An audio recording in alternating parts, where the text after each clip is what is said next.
السلام علیکم ناظرین، میں ہوں حکیم عمران اور آپ دیکھ رہے ہیں اس وقت میرا آفیشیل یوٹیوب چینل ہربل استاد۔ ناظرین، آج کی ویڈیو کے اندر آپ کو بتاؤں گا کہ عورتوں کے اندر پیریڈز جو ہیں وہ کیوں مس ہوتے ہیں یا پھر irregular کیوں ہوتے ہیں۔ آج کے ٹاپک کے اندر آپ کو اس بارے میں بتاؤں گا کہ کون کون سی وجوہات ہو سکتی ہیں جن کی بنا پر پیریڈز یا irregular ہو جاتے ہیں یا مس ہو جاتے ہیں، یعنی کہ آتے نہیں، مہینہ دو مہینے ڈیٹ گزر جاتی ہے، کیونکہ ہر عورت کو اپنے پیریڈز کا پتہ ہوتا ہے کہ منتھ کی اس ڈیٹ تک جو ہے میرے پیریڈز آتے ہیں، یعنی کہ مینسز آتے ہیں۔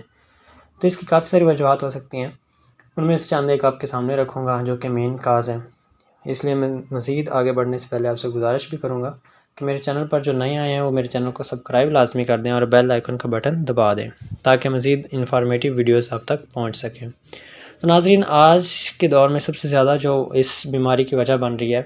وہ ہے چٹپٹی چیزوں کا استعمال، یعنی کہ نوجوان جو لڑکیاں ہیں خاص طور پہ، ان سے مخاطب ہو کر کہوں گا کہ یہ جو زیادہ مسالہ دار اور چٹپٹی چیزیں، پاپڑ وغیرہ اور لیس وغیرہ استعمال کرتی ہیں، یہ جو ہے آپ کی اس بیماری میں بہت زیادہ اضافہ کرتے ہیں، یہ آپ کے ہارمونز کو جو ہے ڈسٹرب کرتے ہیں۔ جب آپ کے ہارمونز ڈسٹرب ہوں گے تو آٹومیٹیکلی آپ کے پیریڈز جو ہیں وہ irregular ہو جائیں گے یا پھر آئیں گے نہیں، تو کافی ساری پریشانیوں کا باعث بنتا ہے۔ اس کے ساتھ ساتھ جو ہے زیادہ تر بچہ دانی کے اندر پانی کے چھوٹے چھوٹے پیکٹس بن جاتے ہیں، یعنی کہ پانی کی تھیلیاں بن جاتی ہیں،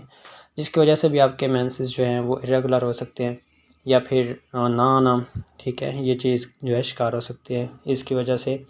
آپ کے چہرے پہ جو ہے ضرورت سے زیادہ بال آ جائیں گے، ٹھیک ہے، مطلب کہ چہرے کے اوپر بہت زیادہ بالوں کا آ جانا، ٹھیک ہے، یا چہرے کے اوپر داغ وغیرہ بننے شروع ہو جاتے ہیں۔ اس کے علاوہ آپ کے جو بچہ دانی کے اندر رسولی کا بن جانے کی وجہ سے بھی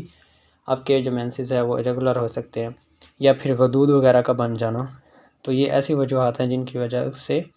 آپ کے پیریڈز irregular ہو سکتے ہیں۔ تو ایسا ہونے کی صورت میں آپ جلد سے جلد اپنے ڈاکٹر سے کنسلٹ کریں تاکہ آپ اپنا ٹریٹمنٹ ٹائم سے کروا لیں۔